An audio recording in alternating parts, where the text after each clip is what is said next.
배당세 15.4%가 별거 아닌 것 같죠. 100만원 배당 받으면 15만원 떼는 거니까 그냥 세금이려니 하고 넘어가잖아요.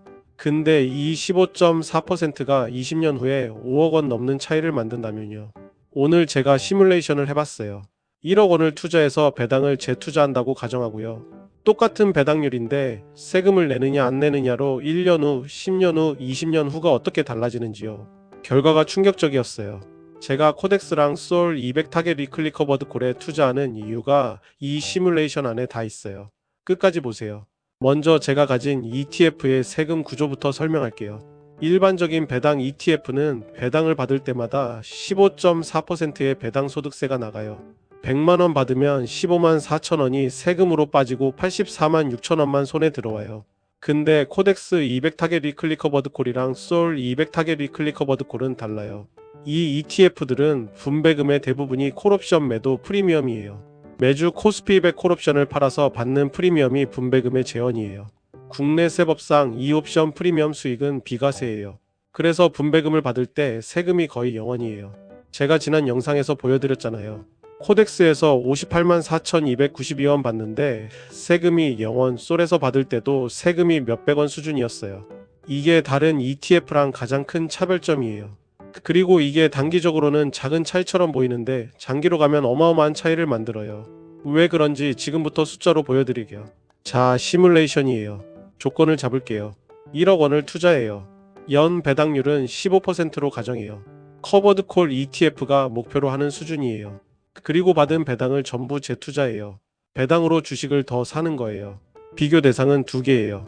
하나는 비과세인 커버드 콜 ETF, 다른 하나는 15.4% 세금을 내는 일반 배당 ETF예요. 배당률은 똑같이 15%예요. 딱 하나 세금만 달라요. 먼저 1년 후에요. 비과세는 1억이 1억 1,500만원이 돼요. 15% 배당을 다 재투자했으니까요. 과세는 1억이 1억 1,269만원이 돼요. 15% 배당에서 15.4% 세금을 떼고 재투자했으니까요. 차이가 231만원이에요. 1년이면 이 정도예요. 별로 안 커 보이죠? 에이, 231만원 가지고 뭘 싶을 거예요. 근데 여기서부터예요. 10년 후로 가볼게요. 비과세는 1억이 약 4억 455만원이 돼요. 과세는 1억이 약 3억 3025만원이 돼요. 차이가 7429만원이에요. 1년에 231만원이던 차이가 10년 만에 7천만원이 넘어요. 이제 20년 후에요. 비과세는 1억이 약 16억 3665만원이 돼요. 과세는 1억이 약 10억 9,070만원이 돼요. 차이가 5억 4,594만원이에요. 5억 4천만원이에요. 같은 1억으로 시작했고 같은 배당률인데 세금 차이 하나로 20년 후에 5억 원 넘게 벌어진 거예요. 왜 이렇게까지 차이가 나냐?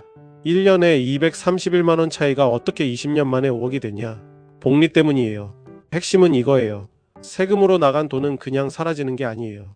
그 돈이 재투자돼서 또 배당을 만들 기회를 잃는 거예요. 예를 들어볼게요. 1년 차에 세금으로 231만원이 더 나갔어요.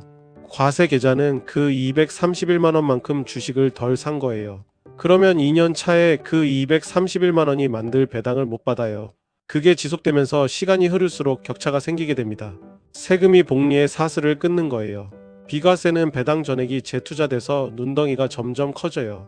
과세는 매년 일부가 세금으로 빠지면서 눈덩이가 덜 커져요. 처음엔 이 차이가 작아요. 근데 시간이 지날수록 두 눈덩이의 크기 차이가 기하급수적으로 벌어져요. 이게 복리의 무서운 점이자 절세의 강력한 점이에요. 15.4%라는 세율은 한 번 보면 작아 보여요. 근데 그게 매년 반복되고 20년간 복리로 누적되면 자산의 절반에 가까운 차이를 만들어요.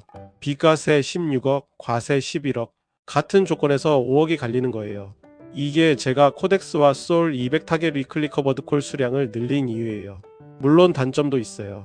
커버드 콜 ETF는 주가 상승을 일부 포기하는 구조예요. 콜옵션을 팔기 때문에 코스피가 크게 오를 때 그 상승을 다 못 먹어요.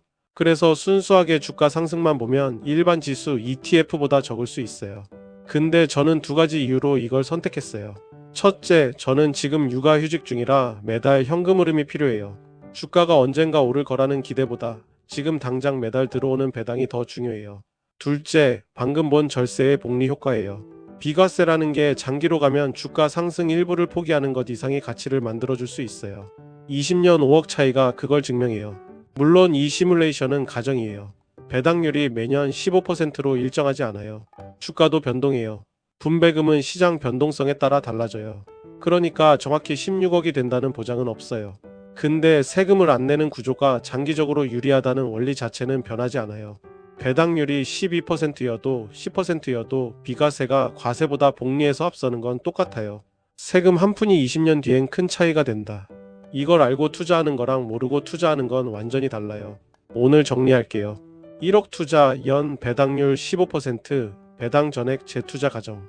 1년 후 차이 231만원, 10년 후 차이 7,429만원, 20년 후 차이 5억 4,594만원. 같은 1억, 같은 배당률, 딱 하나 세금만 다른데 이렇게 멀어져요. 15.4%라는 세금은 한 번 보면 작아요.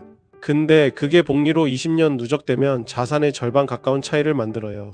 이게 제가 코덱스랑 소울 200 타겟 위클리 커버드 콜을 메인으로 가져가는 이유예요. 비과세 구조가 장기 복리에서 강력한 무기가 되거든요. 여러분도 투자할 때 수익률만 보지 마시고 세금 구조까지 보세요. 그게 20년 뒤 자산을 바꿔요. 구독이랑 좋아요 눌러주시면 이런 이야기 계속 들을 수 있어요. 감사합니다.